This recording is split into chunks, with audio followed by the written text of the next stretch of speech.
बिस्मिल्लाहिर्रहमानिर्रहीम। अस्सलाम वालेकुम नाज़रीन, अहम ख़बरों के साथ एक और वीलॉग के साथ आपकी खिदमत में हाज़िर हैं। सबसे पहली अहम ख़बर यह है कि वज़ारत कानून की तरफ से इमरान खान साहब के जेल ट्रायल के हवाले से जो नोटिफिकेशन इशू हुआ था वो अदालत को मौसूल हो गया और बाकायदा तौर पर अदालत ने इंतज़ार किया उसके मौसूल होने का। और जब वो मौसूल हो गया तो फिर इमरान खान के वकला को ये बताया गया कि देखें जी, क्योंकि अब वो नोटिफिकेशन मौसूल हो गया है तो यहाँ पे तो ट्रायल चलेगा नहीं, ये तो जेल में ही चलेगा और समाअत कल तक मुलतवी कर दी गई। इसकी मज़ीद डिटेल्स मैं आपसे शेयर करता हूँ, लेकिन एक चीज़ इंपॉर्टेंट ये है कि ये आज जो साइफर ट्रायल की हियरिंग हुई है ये फेडरल जुडिशल कॉम्प्लेक्स में हुई है, जहाँ पर होती है, जहाँ पर होनी चाहिए। इमरान खान साहब की तरफ से दरख्वास्त दी गई थी जेल ट्रायल के ख़िलाफ़ और उसके ऊपर दलाइल भी हुए हैं कि जेल के अंदर ट्रायल नहीं हो सकता। और बुनियादी तौर पे पहले दिन से रौला यही है, आपको पता है कि जेल ट्रायल नहीं हो सकता, ओपन ट्रायल होना चाहिए। तो उसमें पहले हो ये रहा था कि जेल में ट्रायल हो रहा था और वो इन कैमरा हो रहा था, इन कैमरा प्रोसीडिंग्स थी, यानी कि उस ट्रायल की प्रोसीडिंग के हवाले से ना तो मीडिया रिपोर्ट कर सकता था, ना अवामुन्नास को या ट्रायल देखने के ख्वाहिशमंद अफराद को वहाँ जाने की इजाज़त थी। अब हुकूमत जो गेम खेल रही है वो ये खेल रही है कि वो ये कह रहे हैं कि जी ठीक है, ट्रायल तो जेल में ही होगा लेकिन उसको हम ओपन कर देंगे। मेरा आर्ग्यूमेंट ये है कि अगर ट्रायल जेल में होगा तो आप उसको ओपन कैसे करेंगे, क्योंकि जेल में जो ट्रायल होते हैं वो ओपन ट्रायल्स नहीं होते हैं, वो इन कैमरा प्रोसीडिंग्स ही होती हैं, स्पेशल ट्रायल्स होते हैं जेल के अंदर।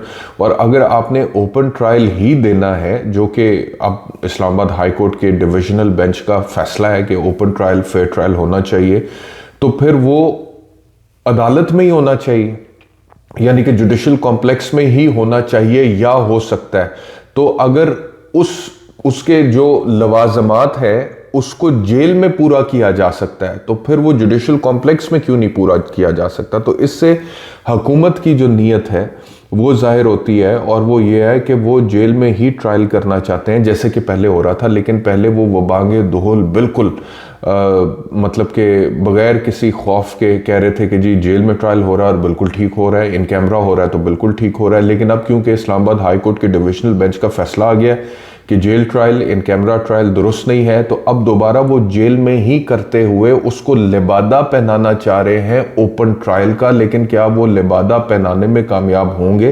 क्या ओपन ट्रायल के तमाम लवाजमात जेल में पूरे किए जाएंगे या पूरे हो सकते हैं? और अगर जेल में ओपन ट्रायल के तमाम लवाजमात पूरे हो सकते हैं या किए जाएंगे, मिसाल के तौर पर मुलज़मान की फैमिलीज को वहाँ पर ट्रायल अटेंड करने की इजाज़त दी जाए, मीडिया को ट्रायल अटेंड करने की इजाज़त दी जाए, जो वकला ट्रायल देखना चाहते हैं उनको ट्रायल अटेंड करने की इजाज़त दी जाए, और अवामुन्नास में, आम लोगों में जो लोग ट्रायल अटेंड करना चाहते हैं उनको ट्रायल अटेंड करने की इजाज़त दी जाए, तो फिर ये सारी चीज़ें जुडिशल कॉम्प्लेक्स में क्यों नहीं हो सकती? इसमें नुकसान गवर्नमेंट का है।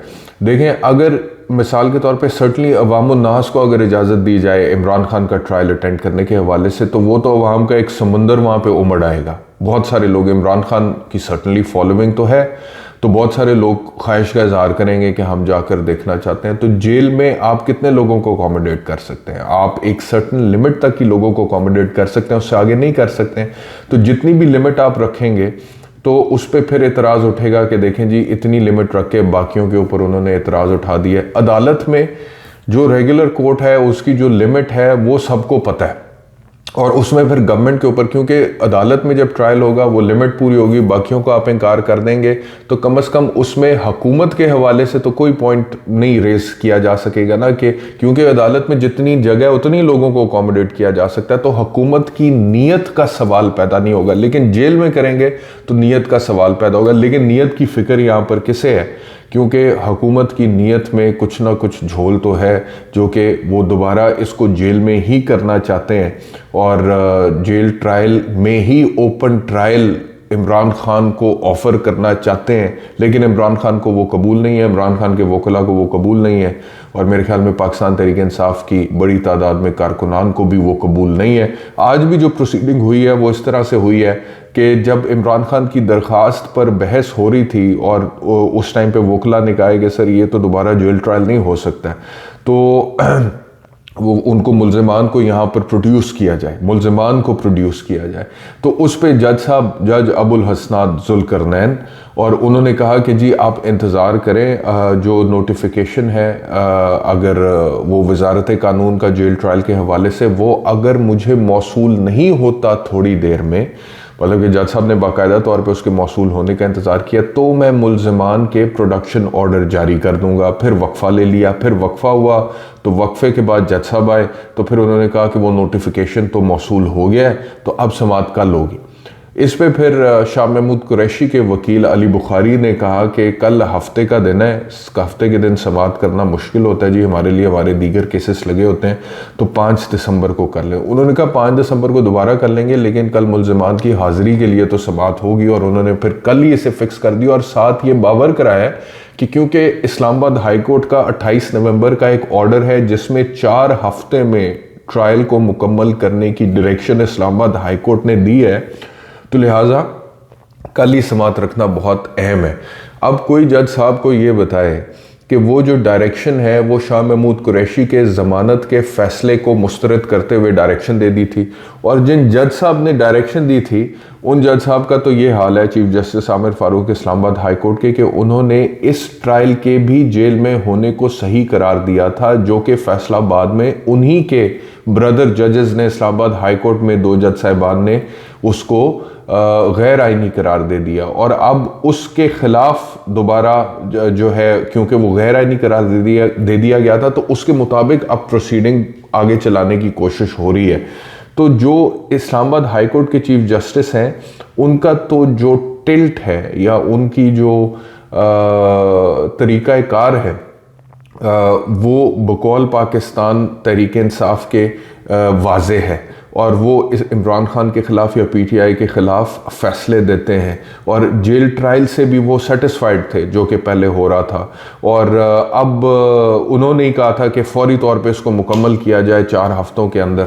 तो अब वो एक फ़ैसला जो कि जेल ट्रायल के हवाले से था, वो तो कल अदम करार दिया जा चुका है उन्हीं के ब्रदर जजेस की तरफ से, लेकिन उनका जो दूसरा फ़ैसला ज़मानत का था, जिसमें डायरेक्शन उन्होंने ट्रायल की दे दी थी 4 हफ्तों की, वो जज अबुल हसनात ज़ुल्करनैन ने सीने से लगाया हुआ है, और वो कहते हैं कि 4 हफ्ते में इस ट्रायल को मुकम्मल करना है। तो जो पॉलिसी है, जो प्लानिंग है, वो ये है कि अब क्योंकि वो जो फैसला इस्लामाबाद हाई कोर्ट का आया, उसमें उन्होंने कुछ फ्लॉज आइडेंटिफाई किए हैं कि ये प्रॉब्लम्स हैं जिस तरह से ट्रायल चल रहा है। अब अपेरेंटली उन फ्लॉज को दूर करके, अपेरेंटली ऑन पेपर उनको दूर करके जो है ट्रायल को 4 हफ्ते में मुकम्मल किया जाए। ये प्लानिंग है कि अपेरेंटली उन फ्लॉज को ऑन पेपर दूर करके 4 हफ्ते में ट्रायल को मुकम्मल किया जाए, ये प्लानिंग है। लेकिन ये प्लानिंग जो है, ये किस हद तक कामयाब होगी ये पता लगेगा आगे जाके, क्योंकि जो इमरान खान के वोकला है, उनकी टीम है, अगर trial on paper he open trial हुआ और प्रैक्टिकली ओपन ट्रायल ना हुआ, तो वो दोबारा चैलेंज होगा, दोबारा उसके ऊपर समाअत होगी, and this can go up all the way up to the supreme court. तो ये किस हद तक प्लानिंग कामयाब होगी ये पता लगेगा।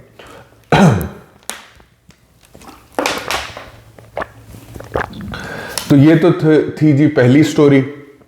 अब हम आ जाते हैं दूसरी स्टोरी की तरफ, और वो ये है कि नैब ने इमरान खान साहब और उनकी अहलिया बुशरा बीबी पर 190 मिलियन पाउंड का रेफरेंस अलकादर ट्रस्ट केस का दायर कर दिया है। इसमें कुछ दीगर मुल्ज़िमान को भी नामजद किया गया, जिसमें फराह गोगी है, शहजाद अकबर है, जुल्फी बुखारी है, और एक बैरिस्टर ज़िया है।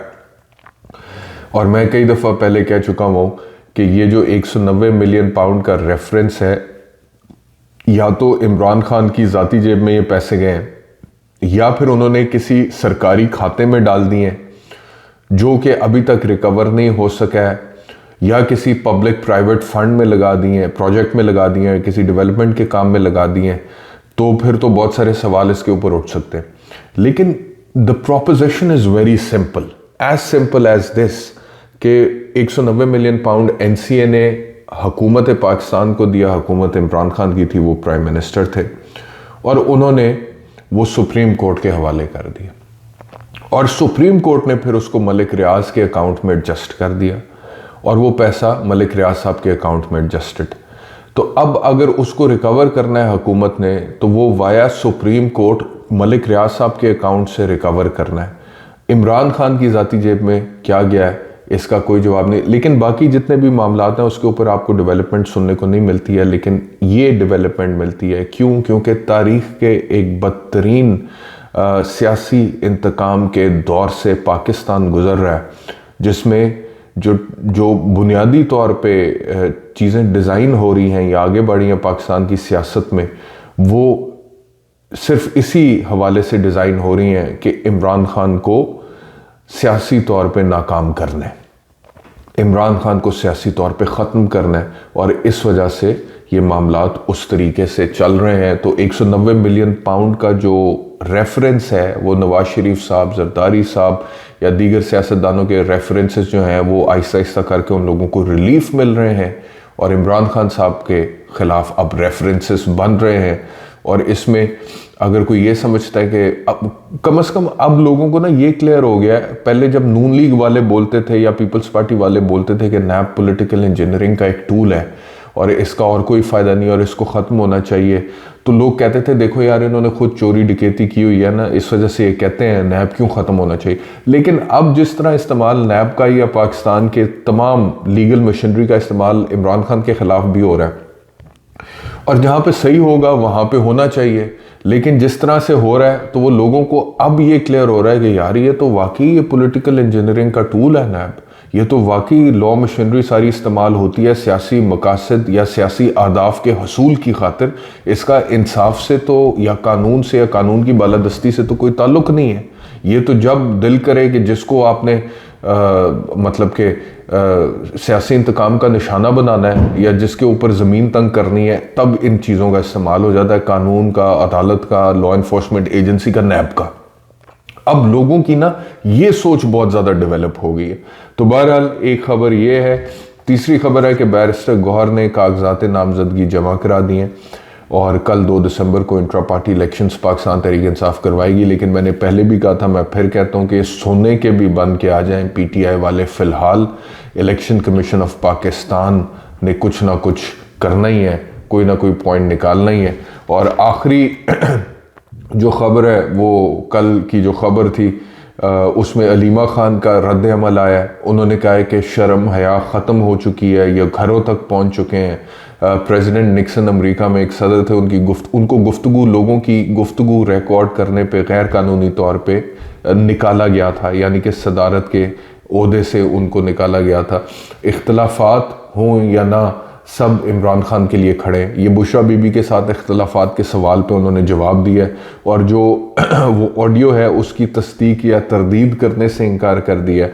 और उन्होंने कहा है कि आज अगर यहाँ पर ख़वातीन की ऑडियो सामने आ रही हैं तो कल को किसी और ख़ातून की सामने आएगी, तो दिस हैज़ टू स्टॉप। ये अलीमा खान का बड़ा मुनासिब किस्म का एक रद्द अमल सामने आया है।